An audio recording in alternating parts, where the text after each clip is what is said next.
In 1997, a new book on robots was written, Rich Dad, Poor Dad. As soon as this book arrived, it started a fight in the market, and today, even 26 years later, this book has the same fame that it had 26 years ago. Worldwide, more than 32 million copies of this book have been sold. In this book, Robert presents the perspective of two fathers on money. One is Robert's own father, whom he calls Poor Dad, and one is his best friend Mike's father, whom he calls Rich Dad. Robert's own father, that is Poor Dad, is a highly educated person and a professor, while his rich father is an 8th grade fail. One day Robert comes from his school, and upon seeing the rich children of his school, a desire arises in his heart that I should also be rich. So he says to his poor father, "You teach me how to earn money." So he, the father, says from the front, "You, Mike's father, will teach you how to earn money, not me." And from here, the real story starts. The same lessons that Robert's rich father had given him to become rich, Robert states those lessons in simple words in this book. And the first lesson is, the rich don't work for money. Usually, every person works very hard to become rich. From the beginning, his effort is to get a good salary-paying job every month. And when he gets the job, he works with full hard work and dedication. And this way he gets caught in a trap which Robert names the rat race. This way they happily spend their entire life earning money. They know that at the end of the month they are going to get a fixed amount, so they already keep looking for ways to spend the salary. And then depending on this salary, they take a loan for a big house, they take a car, and then they get stuck in a trap for their entire life from which it becomes very difficult to get out. Because to pay the loan for the things they bought, they have to do that job for years. And the money that comes from the job mostly goes in paying the loan installments. This way they spend their whole life running after money, while rich people do not do this at all. What do they do? The answer is in the next point: invest in assets, not in liabilities. Rich people never work for money, rather money works for them. How? Rich people invest their money in some such work from which they get regular income, and that thing is an asset. Rich people use their money to buy something, some such asset which keeps putting money in their pocket. For example, buying a house and renting it out.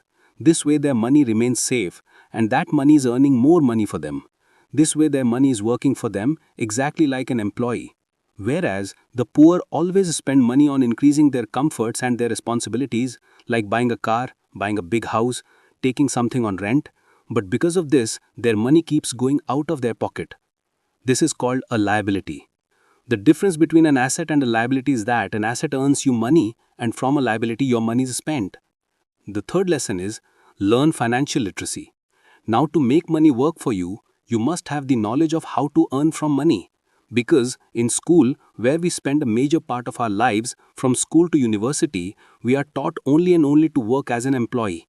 Because the people there are employees themselves who are trying to make you like them. In school, it is never taught how to use money. That's why Robert says that to become rich, you have to increase your financial education. You have to learn not to save your money, but to invest it. Because no person becomes rich just from a job. Becoming rich is only possible when a person invests his money, because through investment, a person's money remains safe and its chances of increasing are also higher. The fourth lesson is, mind your own business. Robert has told that any working person can increase his income by starting any other work. For this, it is not necessary to start from a big level because most people don't have that much money. Your job is your profession, not your business. Your business will be the one that you start yourself. One time, McDonald's founder Ray Kroc was giving a lecture to his students, and he asked, "Do you know what my business is?" So they said, "Yes, we all know that your business is hamburgers." At that time, he smiled and said, "My real business is real estate." Because whenever a person wanted to buy a McDonald's franchise, he also had to pay for the land along with it. And today, McDonald's is the world's largest real estate company. Robert says the same thing. Today, poor people always work for others, but do not do any work for themselves. That is why a person should become his own boss. And this does not mean that you should leave your job right now. No, but when your side business starts earning good money, at that time, you should give full time to your business. And at that time, you should leave that 9-to-5 job.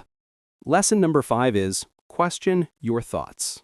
Robert says that my poor father always used to say, if I didn't have children, I would be rich today. I could afford everything that I cannot afford today. And my rich father used to say, your father is poor for this very reason. He is lazy. He says, I cannot afford something, that's why he's poor. But Robert's rich father used to say, how can I afford that thing which I cannot afford today? A statement closes the door of the mind, and a question opens the door of the mind. When you think, how can I afford something? At that time, you start seeing some opportunity in every task. That is why never say, I am poor. Don't say, I am poor, but ask, how can I become rich? Ask questions to yourself, and then find the answers to those questions. Once, let us go through all these points again. Number 1, the rich don't work for money. Number 2, invest in assets, not in liabilities. Number 3, learn financial literacy. Number 4, mind your own business.